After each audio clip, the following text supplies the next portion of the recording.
is up, Washington football team fans, and welcome back to another episode of the BnG podcast. This is episode 34, guys. So before we go ahead and get started, I'm going to give you a timestamp as I do before every episode. Today is Tuesday, November 2nd. And if you're watching this on YouTube, please like, comment, and subscribe. Please, let's get these subscribers up, guys. That will be really appreciated. So if you're watching this on YouTube, remember to like, comment, and subscribe. But hey, guys, welcome back to the BnG podcast. Like I told you, it's Tuesday, November 2nd. 2 days ago, the Washington football team lost an ugly stinker of a game on Halloween to the Denver Broncos, where they lost 10-17. And like I said, that was a stinker of a game. The offensive performances by both teams was nothing short of spooky, to just keep on with the Halloween references. And it was ugly. It was very ugly. It was very ugly. So the title of today's episode, guys, is Checked Out. Because I'm mentally checked out for this team. I'm mentally checked out for this team, and to just be quite transparent with you guys, I had full capabilities of podding yesterday, but I didn't have the motivation to pod for these dudes. I didn't have the motivation to pod for these dudes at all. And I honestly don't have the motivation to pod for them right now, but I'm going to do it for my BnG fans, because, you know, without you, we're nothing over here at BnG. So I got to keep my fans involved. I got to keep my fans engaged. And, you know, I want to acknowledge my fans. You know, our viewership has been up since the season started, and I appreciate it, because I know this team is making it hard for you to stay around and stay in touch with things like that, because we suck. As I've told you guys before, we suck. So like I told you, the title of this episode is Checked Out, because not only am I checked out, but I think that, you know, the Washington football team organization as a whole is checked out. So as I told you, today is Tuesday, November 2nd, and we're recording this around 7:30 p.m. So about 3 hours ago, the actual trade deadline ended, and we didn't do anything.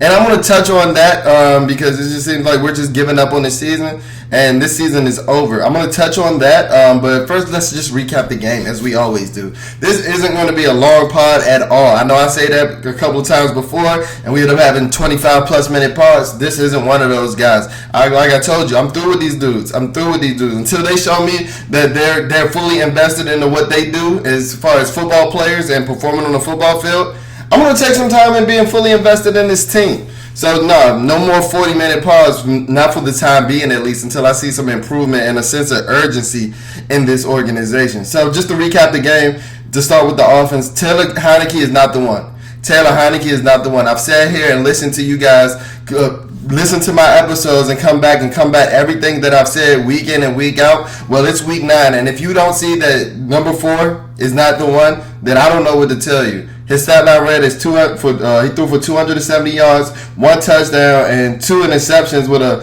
below 60% completion rating. That's not good. That's not good as well at all. And he's doing it against a Denver Broncos defense that was allowing their opponents they had just came off of a 4-game losing streak, and they were allowing over 400 yards to their offensive opponents in the course of those games. They were allowing over 400 yards, and then after this game, we've been averaging 11 points over the course of the last 3 games. Something's not clicking, and it's still people in the wild. You guys have to stop hiving for these players. Because a lot of times it's Jags. If you guys don't know what it is, Jag means just a guy. It's fringe roster players, and it just really it's really baffling me, because if you're an honest fan of the Washington football team and things like that, you wouldn't hold these Jags higher than the team itself. You know, I'm getting criticism over some of the players throughout, and it's never personal with me. I'm just giving criticism over their play and things like that. And I have people in the Washington football team, you hate this guy. No, we need to stop hiding for the players, and I'm not in the business of standing for any other man. Like some of you may be, I'm not in it. So we need to stop hiding for these players. But going back to Taylor Heinicke, he's not the answer. Yet again, Sunday was another game where guys are running wide open, and he's just not seeing them or simply not throwing them the ball. And like I told you before, I think a lot of it has to do with him being short. He's about my height. And that's not me trying to short shame people or anything like that. But you don't need anybody under 6 feet playing quarterback in the NFL unless they're Drew Brees or Russell Wilson. That's why you only have those 2 examples of successful quarterbacks, 6 feet or under in the NFL in recent memory. recent memory. I don't want anybody going and pulling up stats from the 90s when the game was completely different, the 80s and things like that. I don't want to hear it right now. I don't. Because you're going to try to find anything that validates your opinion that Taylor Heinicke is the guy, and he's not. The only number that I need to prove that he's not the guy is 2-6. 2-6. 1-6 if you don't want to consider the Chargers loss because, you know, he didn't start that game. 1-6. 1-6. That's the only thing I need to quantify anything, any opinion, and validate any opinion that I have on Taylor Heinicke. He's not the guy. He's not the guy. Good flash of the pan player, you know, mobile, backup quarterback type guy, but he's not the answer. He's not the answer, and it's time that we need to make a change. It's time. I don't think that Kyle Allen's the answer, but at this point, you can't get any worse quarterback play than we had over the last 3 weeks. Go look at the 4th and 1 that, you know, he threw it to Ricky Seals-Jones behind the line of scrimmage. While I wasn't crazy about the call, because I don't think that you should split half of the field on 4th down, especially to the short side of the field, if Taylor hits Ricky Seals-Jones immediately, there's potential that he gets that first down. But Taylor holds the ball and throws it while he's drifting 3 yards behind the line of scrimmage. And I'm going to tell you why. Taylor's short self didn't see Ricky Seals-Jones immediately. He didn't. I don't know if he couldn't see over the DN or our right tackle, which I believe was Cornelius Lucas, who's about 6'8". But he didn't. And that's why that throw was late. That's why there are throws over the middle that he just can't hit. Because he can't see over our 6'5" guard in Eric Flowers and our 6'5" guard in Wes Schweitzer. Like, we suck. We're a bad football team. And that's why I'm mentally checked out. Antonio Gibson is clearly hurt, clearly hobbled. He had one of his worst games of the year. 8 carries for 34 yards, 3 receptions for 20 yards. And it's just, like I said, it's clearly he's hurt. It's clear. It's evident. So why is he playing? We are about to run him into the ground. We are about to run Antonio Gibson, one of our promising running backs coming off his rookie year, into the ground. And you know why I know that he's hurt? Because you give Jared Patterson 11 carries for 46 yards. While I was impressed with everything that Jared Patterson did, Jared Patterson isn't supposed to be getting those reps if Antonio Gibson is 100% healthy and you're a guy. But it's evident that he's not. He's running in the linemen's backs. He's plodding his feet. Why is he playing? I've heard of a multitude of lower leg injuries with Antonio Gibson this season. Why is he playing? This is an organizational issue that I've told you from the jump. The way that this team uses IR, the way that this roster is constructed, this is a trash show. Like I told you guys last episode, I'm trying to watch my language. We do want to monetize from these videos on YouTube at some point, so I'm trying to watch my language. But this is a trash show. I don't know if your hope was to get Antonio Gibson to the bye and, you know, hopefully these 2 weeks of rest can rest. We should have been doing that. You did it with Curtis Samuel. Man's played what? Man's played a total of what? 5 days in about 6 months and he's still not on IR? And if you can't tell that Antonio Gibson is hurt, something is wrong with you as a coaching staff. And I'm talking to the coaching staff. There was a play on Sunday where it was just him and a defender in the open field, and he just let the guy tackle him. Like he's not 6'2", 230 pounds and running 4'3". That's healthy Antonio Gibson, though. I tweeted that after that, Antonio Gibson had left. If you guys don't know, he came out of college from the University of Memphis. I tweeted that it seems that Antonio Gibson has left his elusiveness and his agility and his explosion in Memphis. But you know why? Because he's clearly not healthy, so why is he playing?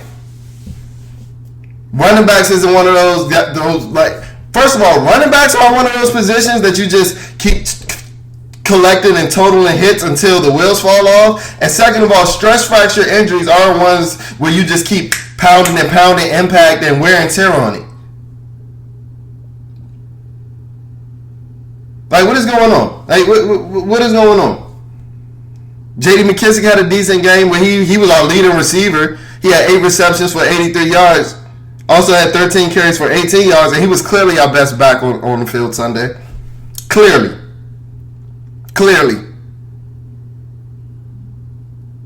And I know you can't give him the full lion's share of carries because, his dimensions aren't there. He doesn't have the prototypical running back size and things like that. But I told you guys before, we need to get him the ball. One of the main staples in our 2 wins is J.D. McKissic being one of the most explosive offensive players on our side of the ball. And for the Chris Thompson hive that was at my neck for one of our most viral tweets ever, when I said that J.D. McKissic is better than Chris Thompson ever was, or what he was when we thought Chris Thompson should have been for the Washington football team, I don't hear you guys now. I don't. J.D. McKissic brings his lunch pail to work every day, and when he has plays and opportunities called for him, he's more productive than Chris Thompson was. It's not a debate at this point. And he's more consistent, and he's more available. Terry McLaurin got clamped. He had 3 receptions for 23 yards. And he was one of those guys that was running open on a couple of plays where Taylor just didn't hit him or didn't see him.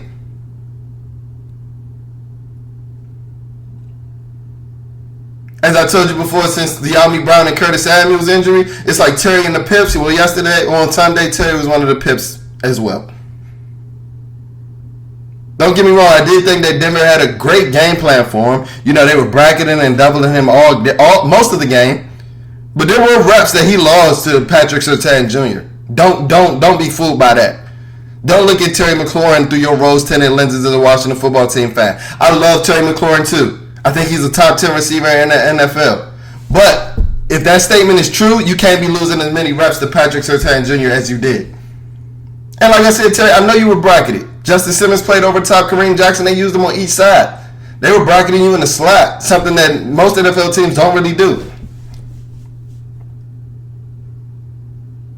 But there's still times where Terry's catching with his body, where the hand catches the right play to catch it away from not only you, but the defender as well.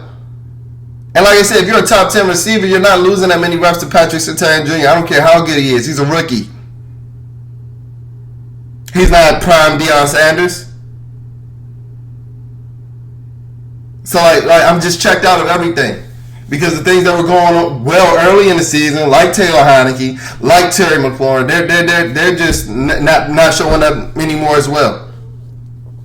And I don't want this to be a Terry McLaurin bash party because, like I said, I still think you're a top 10 receiver. But that performance Sunday, you were included, my guy. You were included. The offensive line is falling apart. I think at this point, we had what in the fourth quarter of the game on Sunday, 4 of our 5 starting offensive linemen were not available to us. We lost Chase Roulier for the year, which is one of our best players, not only on the team, on the offense, but on the team. One of our best linemen. Like this season is crap. This season is shot. This season is up in smoke.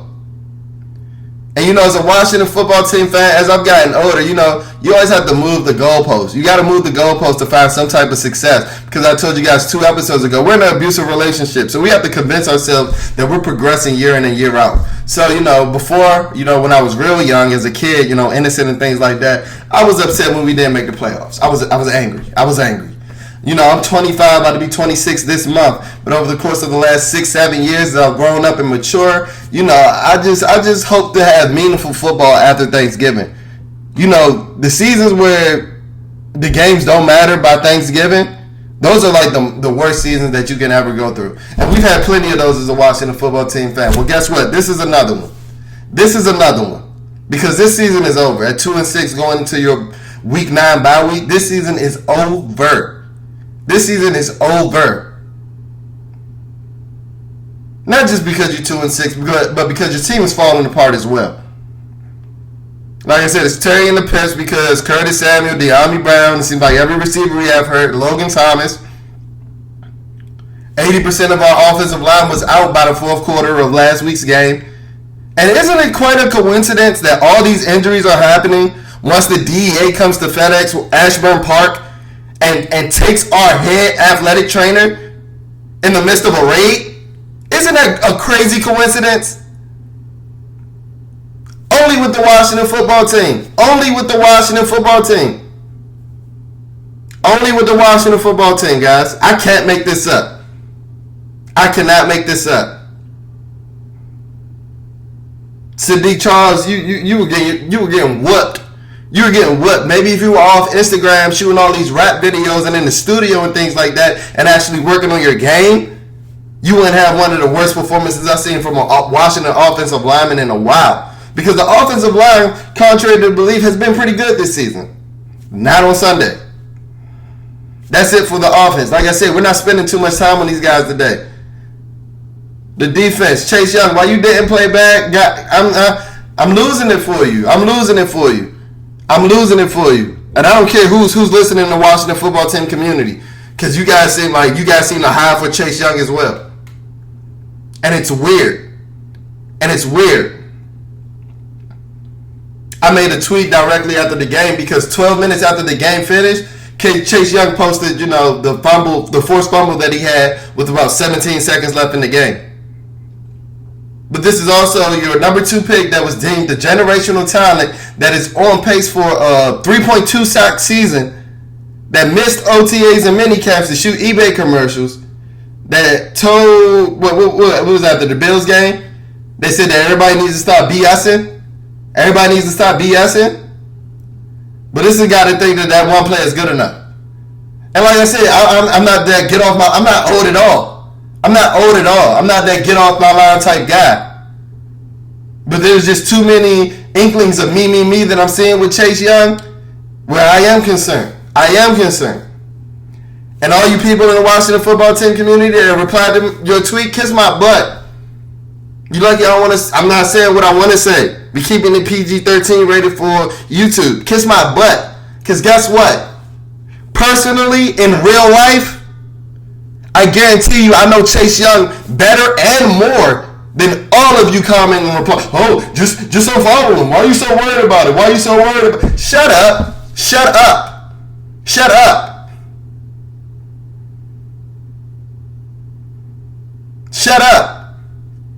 And a lot of y'all are realizing that I'm not the guy to be playing those Twitter games with. I'm not. Cut it with the sassiness. You look weird, 40 and 50 years old, standing for these players.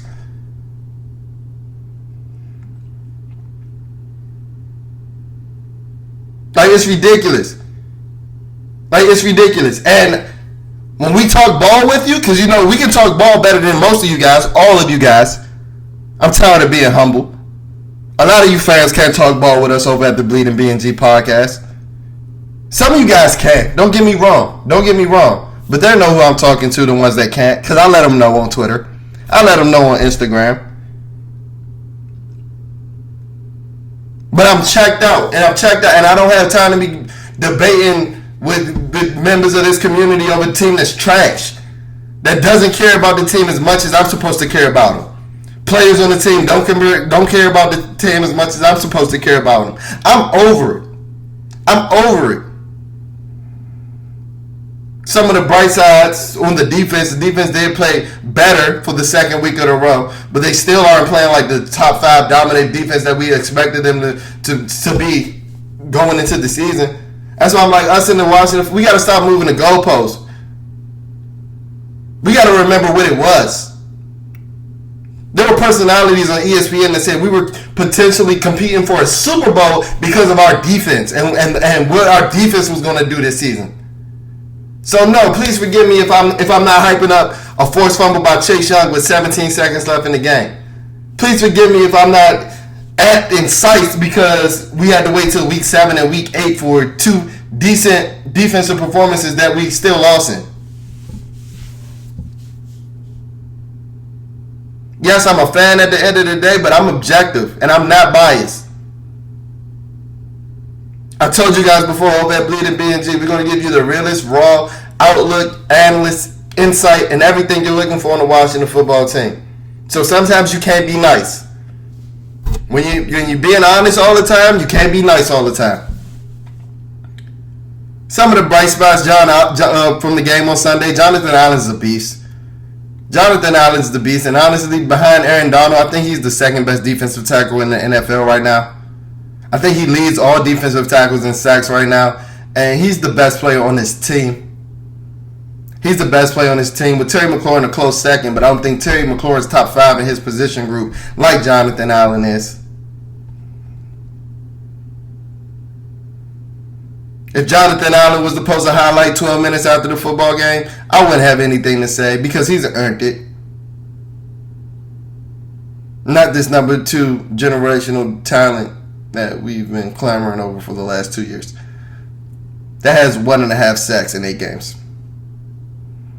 But people act like I'm the problem because it's like I'm expecting more out of this generational type talent. I just think that we're all just checking out. We didn't expect the season to go like this, so we're looking for things to be mad at, which is perfectly fine. You can try it with me, but I promise you it won't end well.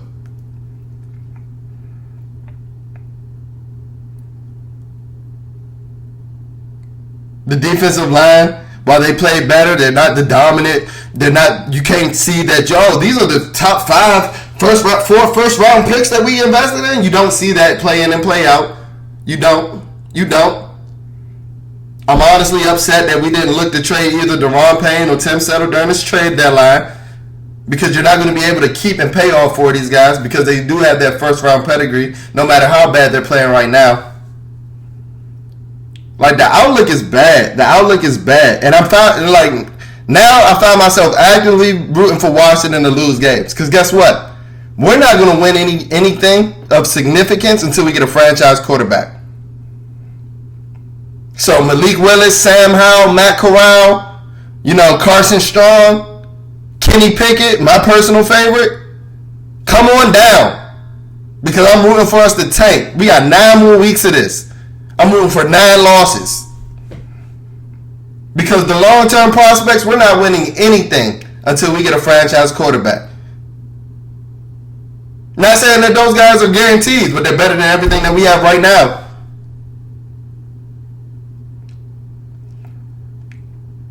Just like the 2020 draft class. They're not guarantees. But I'll take the prospects and everything that I've seen from them this season than what I saw from your 19th pick linebacker that you drafted that wasn't supposed to be a project but turns out to be a project, that wasn't getting a lot of snaps. Now it's getting a lot of snaps but it's still not playing great. Like, no, I'll take my bruises with a franchise quarterback or potential franchise quarterback than a middle linebacker any day. This is an organizational issue. Landon Collins has proven to be an impact player, playing closer to the line of scrimmage with 8 tackles and a sack. Why is it taking him 7 to 8 weeks to play closer to the line of scrimmage? We've been calling for that since training camp in week 1. But then you want to get shrewd comments from Ron Rivera and Jack Del Rio. I'm over these dudes as well. And I love Coach Rivera for the type of man that he is. But, bro, you're either going to be a head coach or a general manager. Pick one. Because some of these excuses that you're spewing in these press conferences are your fault. Why didn't we actively pursue a quarterback in the offseason other than Matt Stafford? Why did we draft Jamin Davis? Why did we bring in Bobby McCain? Speaking of Bobby McCain, bro, you suck. And I'm pretty sure everybody listening knows exactly what I'm talking about. This man had the worst dropped interception that I've seen in the NFL probably ever. He caught the ball, and it almost looked like he dropped it. The drop was so bad, it looked like he threw it back down. But this is the same guy that wants to bash the media for keeping it real about the observation of the play. Did the media make you drop that one, Bobby? Did the media make you drop that interception, Bobby? You doing all the next movements and all that. You like you want to fight the media. You should have been fighting that. You look like you was fighting that ball like you was ready to fight the media the way you couldn't catch it. Stone hands. Oh, I know it was Halloween on Sunday. He must have started the game was eating some Butterfingers. Bobby McCain must have started eating the Butterfingers. We found out Bobby McCain's favorite candy bar guy. He had a Butterfinger. He had a couple Butterfingers before the game. Because that's the only excuse that I can make for that dropped interception, because that was pitiful. We have no playmakers on the back end. William Jackson III didn't play in his second straight game. Kendall Fuller had a better game, but he still can't run with guys.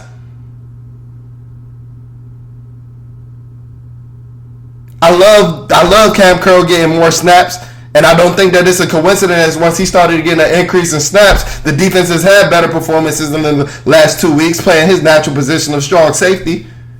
He's the best safety on this roster by far. So why is he just sitting on the bench earlier in the season? This is an organizational issue. Like, no. No. Benjamin St. Juste got to start for William Jackson again, and while he still is, he's in the right spot for the most times. He has some of the worst ball skills that I've seen in a while. And I think that's a reason why he slipped to the third round of the draft. Because I was wondering, like, a guy with his fluidity score, his short shuttle score, he had the best short shuttle time in the draft, almost 6'4" corner. Like, why did he last to the third round? Brady had 0 interceptions, and we see why. He gets in a frantic panic attack when the ball is in the air. And one of our biggest flaws on this roster is we have no playmakers on the back end. None.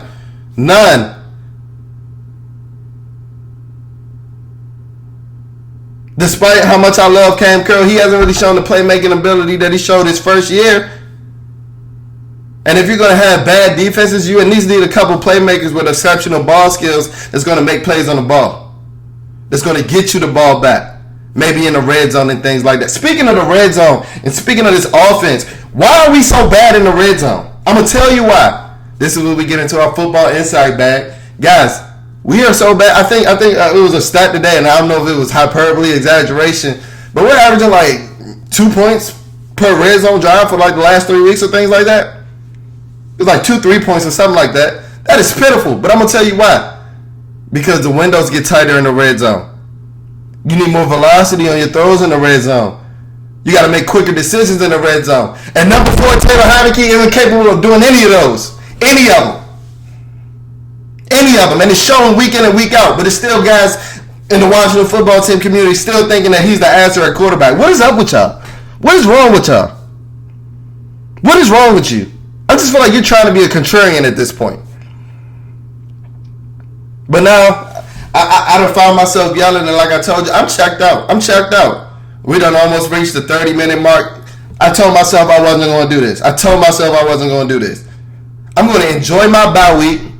This is going to be the best Sunday that I've had since, September 12th, because the Washington football team isn't playing.